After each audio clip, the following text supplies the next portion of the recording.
Hello friends, welcome back to Duty's Daggers. Please subscribe to the channel if you have not already. Look down below, make sure you are. And follow me on Instagram too, Duties_Daggers. I would appreciate that. So today I wanted to talk about some nostalgic knives, knives that were passed down to me through the family. And it is Father's Day today as I am filming this video.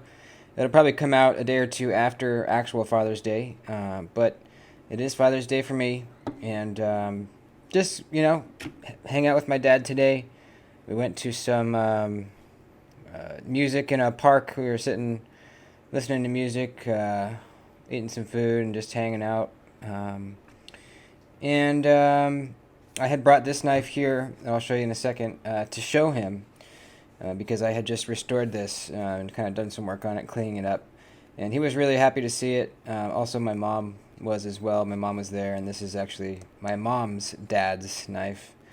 So I just started thinking about kind of some older knives, so I went through and grabbed some stuff and wanted to do a video on it. So this knife down here, by the way, this is not something handed down to me. This is new that I recently bought, but it reminds me of my grandpa, so that's why it's down here.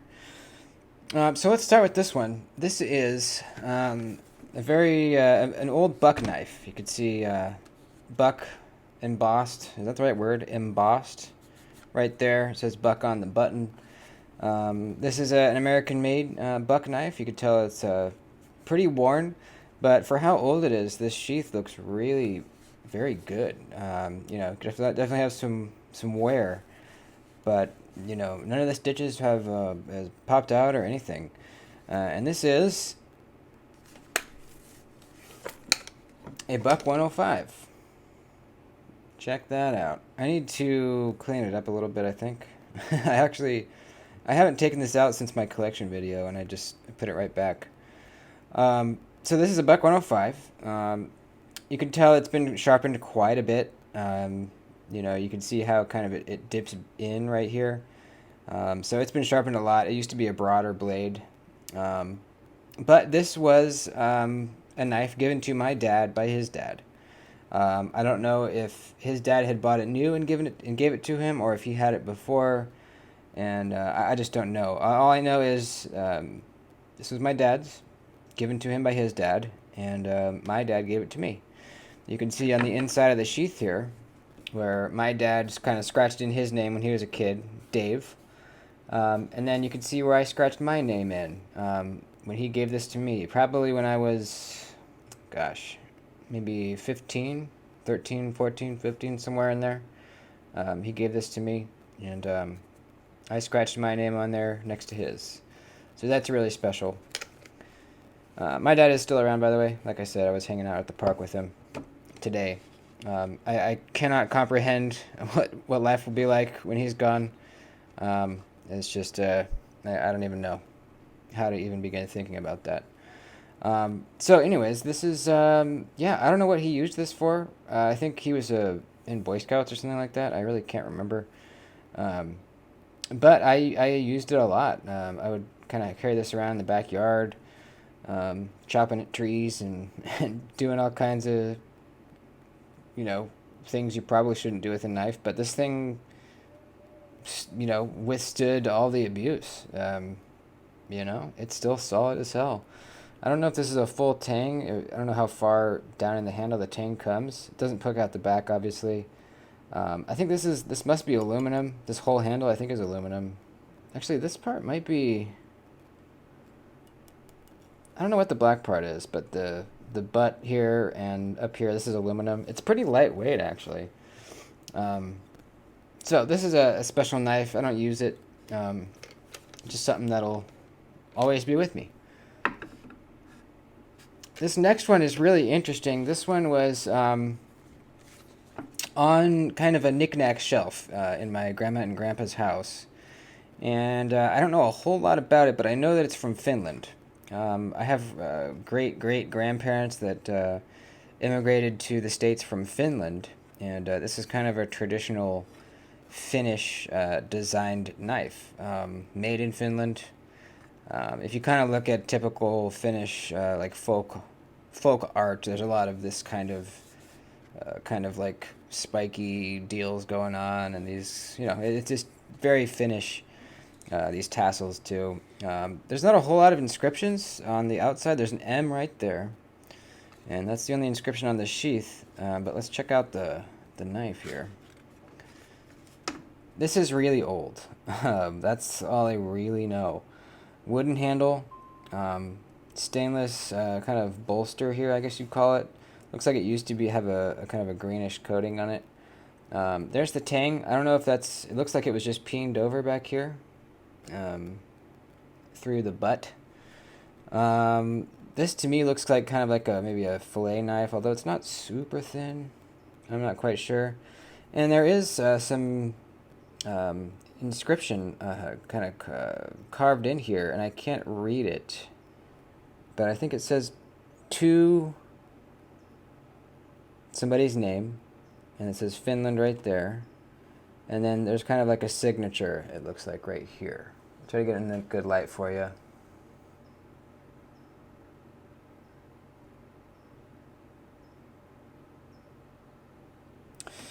Yeah, really interesting. I wish I knew more about it. It's just really cool. Got kind of a fuller running up here, both sides. It's actually relatively sharp, a little sharper than you would think. I don't know what it was used for, if this was a hunting knife or what it was, but it's really cool, man. Again, another leather sheath that has stood the test of time. So let's get this one out here. Alright, now let's talk about this one. This was another knife that was that used to sit on my grandpa's little shelf. I don't ever remember my grandpa carrying a knife in his pocket. But this was up on his shelf, and it was his... I'm guessing it was his dad's knife. I was talking to my mom today about it when I was showing this to her. And she also doesn't ever remember him really carrying a pocket knife. So her best guess was that this was my grandpa's dad's knife. So very old, and it has been very corroded. You can see all the pitting back here on the back springs. I just cleaned this up quite a bit today.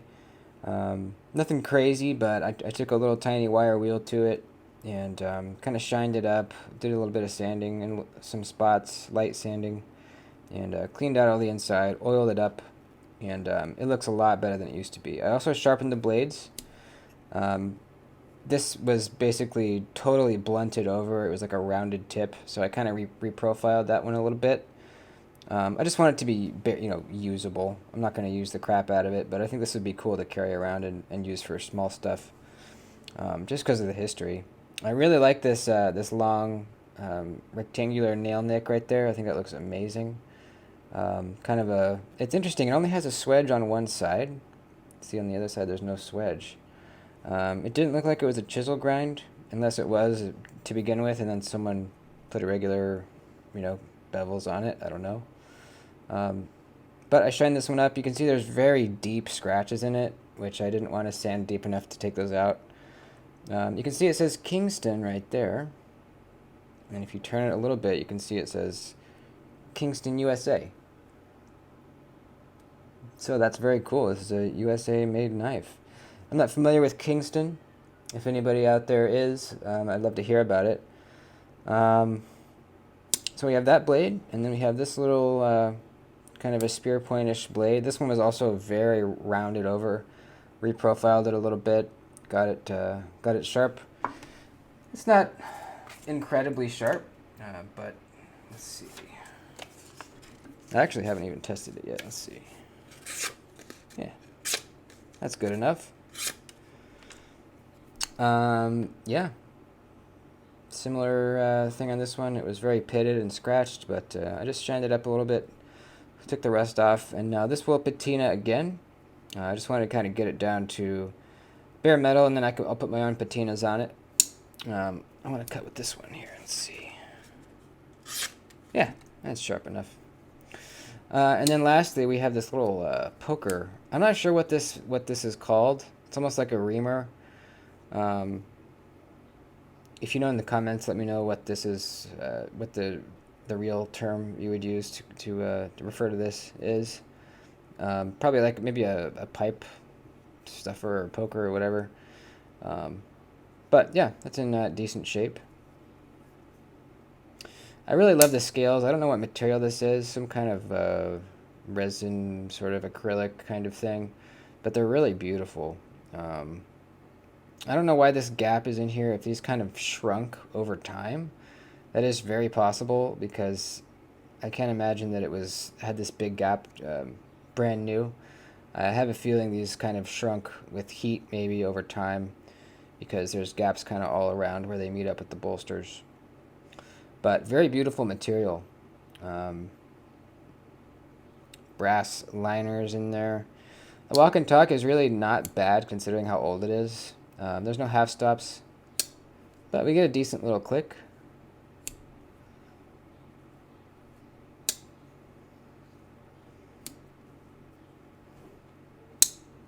That one's a bit more clicky. And then this one I think has the best snap.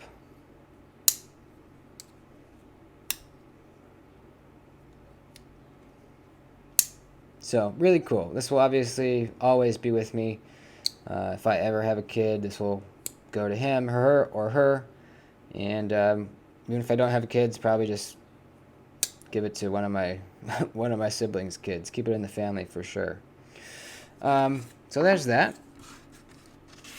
And then lastly, this is a knife that I bought recently just because it reminded me of my grandpa. My grandpa loved John Deere. He had John Deere hats and belt buckles, and I remember he had a painting in his living room. It was this weird painting that always kind of weirded me out. It was a picture of these two children, and they were standing next to this big gumball machine that was on a counter of like a general store type looking place. And something had happened with the gumball machine, and it was like spilling out gumballs. And you know, that's every kid's dream, right? When the candy machine breaks and all the candy comes out for free. And so they were just, you know, smiling big with handfuls of gumballs, and the kid was wearing this John Deere hat, the big John Deere logo on it, and that was in their dining room. And I always remember looking at that and seeing that John Deere hat. My grandpa had a similar hat that he wore, and I think I remember a belt buckle too. But this just reminded me of my grandpa when I saw it. I wanted to pick up my first case knife. This is a case medium Stockman in the green jigged bone, and so I wanted to pick one up, and I saw this one, and it kind of got me. So it's got clip point, real nice polish.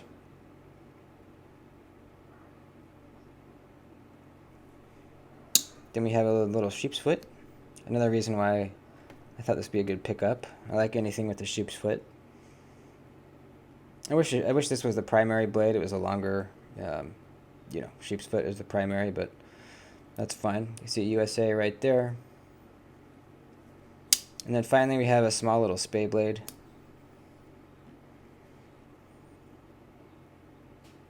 Right there. So that's my first case knife. I think it's a good first case, something that reminds me of my grandpa. And I've kind of caught the traditional knife bug, and have a few more on the way, and I am currently hunting my first GEC. Got a couple in mind that I'm after, and I'm on the hunt. If any of you guys are into traditionals and know if somebody's selling a GEC, let me know. I'm looking for maybe a sway back kind of pattern or something with a spear point, Warncliffe, or sheep's foot. I like single bladed patterns usually. I like micarta or wood. Really, any kind of bone, micarta or wood, I'm fine with. So, yeah, anyways. Yeah, just some nostalgic knives that make me think of my dad and my grandpa. There you go. Hope you enjoyed. Tell me about your dad's knife, if you carried one, or your grandpa's knife. I always like hearing about that stuff. And thanks for watching. I love you guys. Please subscribe to the channel, like I said, and like the video before you head out. And I will see you next time. Adios, dudes.